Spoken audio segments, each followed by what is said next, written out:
سونے والوں جاگو جاگو اس نیند کی دنیا سے بھاگو۔ دنیا میں سونے کے لیے نہیں ہے،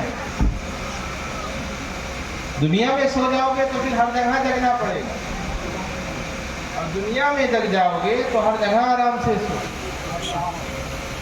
اے سونے والوں جاگو جاگو اس نیند کی دنیا سے بھاگو، جو قوم کے سوتے رہتے ہیں تقدیر بھی ان کی سوتی۔ سبحان اللہ سبحان اللہ۔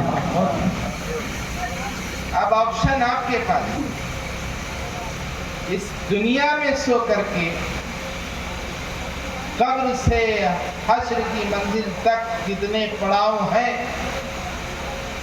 اس میں جگنا ہے اور حساب دیتے رہنا ہے، کہ دنیا میں جگ کر کے آخرت کے خزانے کو کمانا ہے اور آخرت میں دلہے کی طرح سونا، قبر میں دلہے کی طرح سونا۔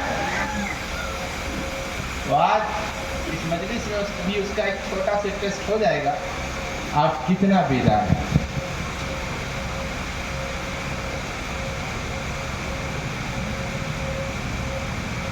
حضور کے زمانے میں جب دین کو پھیلانے کی شروعات کی، قرآن نے حکم دیا اے رسول تبلیغ کا سلسلہ شروع کریے جو آپ کے رب نے آپ کی طرف بھیجا ہے، اور تبلیغ کرتے رہیے۔ جن کو تبلیغ کا توشہ انہی کو ملے گا جن سے رب راضی ہے۔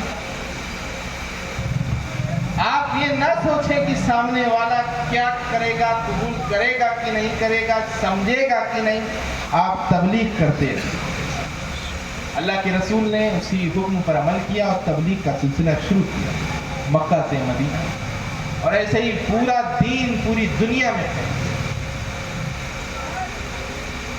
اب جب پھیلنا شروع ہوا، 1 سال 2 سال 3 سال 10 سال 20 سال 30 سال 40 سال 50 سال 100 سال 200 سال 300 سال 800 سال 900 سال 1100 سال 1200 سال 1300 سال 1400 سال کم و بیش، جب ہم تک دین پہنچا تو ہم نے جانا کہ دین تو پہنچا ہم سے، بزرگوں سے ہوتا ہم تک، لیکن پہنچتے پہنچتے راستے میں کچھ فرقے بنے۔ حالانکہ دین جو پھیلایا گیا وہ حق، جس دین کی تبلیغ رسول اللہ صلی اللہ تعالی علیہ وسلم نے کی اور صحابہ نے وہی دین کو، جس دین کو اپنایا، وہی جو اللہ نے جس چیز کا حکم دیا، لیکن ہم تک پہنچتے پہنچتے پہنچتے پہنچتے بیچ میں 73 فرقے، 73، اس میں ایک حق، بقیہ سب باتیں۔ اگر ایک بے وقوف ہو تو لوگ اس کا حل نکال سکتے ہیں، اس جماعت کے ارد گرد رہنے والے بے وقوف سے اس جماعت کو بچانے کی پوری کوشش کر سکتے ہیں، لیکن عزم بنانا تب ضروری پڑ جاتا ہے بچانے کے لیے جب ایک نہیں، تعداد ایک سے کئی زیادہ، جس کو کہنے والا اس طرح کہتا ہے، بس ایک ہی الو کافی تھا برباد گلستہ کرنے، بس ایک ہی الو کافی تھا برباد گلستہ کرنے کو، ہر شاخ پہ الو بیٹھا ہے انجام گلستہ کیا ہو، ہر شاخ پہ الو بیٹھا۔ بھائی جو نا سمجھ ہے، سب کچھ دیکھنے سمجھنے پڑھنے کے بعد بھی نہ سمجھ پائے، اسے ہماری اردو کی لغت میں الو ہی کہا جاتا ہے۔ صبح کا بھولا جب شام کو گھر لوٹے تو اسے بھولا نہیں کہتے۔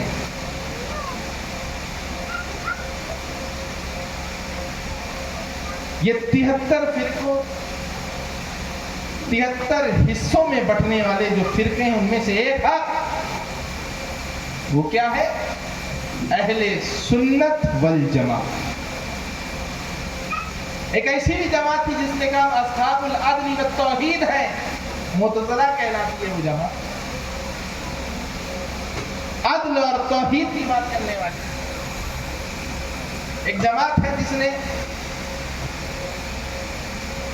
اپنے آپ کو خلوص سے تعبیر کیا، ایک جماعت ہے جس نے اپنے آپ کو رفق سے تعبیر کیا، لیکن اہل سنت والجماعت 1400 سال پہلے بھی ویسے ہی تھی، 1400 سال بعد بھی ویسے ہی نظر آتی۔ کیونکہ جب ملا جنر سے پوچھا گیا کہ اہل سنت والجماعت میں تبدیلی کیوں نہیں آئی، تو آپ نے فرمایا کہ اہل سنت والجماعت کا جو مصداق ہے اور جو تعریف ہے، اہل سنت والجماعت خود صراط مستقیم کا مصداق اور اس کی تعریف ہوا بین الافراط والتفریط، یہ زیادتی اور کمی کے درمیان ہے۔ نہ دین میں زیادتی اس نے کیا ہے، نہ دین میں کمی کی ہے، جیسا رسول اعظم سے صحابہ نے حاصل کیا، صحابہ نے سے تابعین نے، تابعین سے طب تابعین نے، طب تابعین سے ائمہ مجتہدین نے، ائمہ مجتہدین سے علماء ربانیین سے، علماء ربانیین سے اولیاء کاملین نے، اولیاء کاملین سے علماء نے، علماء سے ان کے شاگردوں نے، شاگردوں سے شاگردوں نے، شاگردوں سے شاگردوں نے، ہم تک جیسا پہنچا ہے یہ ویسا ہی ہے جیسے صحابہ نے رسول اعظم سے۔ سبحان اللہ، سبحان اللہ۔ یہی وجہ ہے کہ اس میں کمی اور زیادتی کا احتمال۔ امام حسین کربلا کے میدان میں دین کو بچانے کے لیے گئے، کل اس پہ مزید گفتگو ہو چکی، بہت لمبی تفصیل، دین کو بچانے کے لیے کربلا کے میدان، جیسے کہ ابھی بتایا مولانا نے کہ دنیا کی لالچ دی گئی بہت سے لوگوں کو، بہت سے لوگوں کو دنیا کی لالچ دے کر کے دین سے ہٹا دیا گیا۔ تو یہ کیسے ہٹ گئے؟ ایمان تو ان میں بھی تھا، ایمان حسینیوں میں بھی، ایمان یزیدیوں میں بھی، تو ہٹ کیسے؟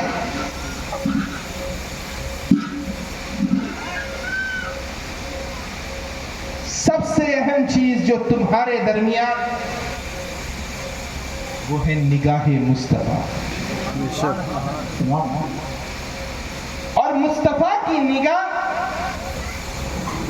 مومنین پر ہے، لیکن مومنین میں یہ دیکھا جاتا ہے کیونکہ رب نے فرمایا ہے مصطفیٰ کی نگاہ اس کی طرف ہے جو رب کے احکام کی طرف ہے، اور رب فرما رہا ہے اطیعوا اللہ و اطیعوا الرسول،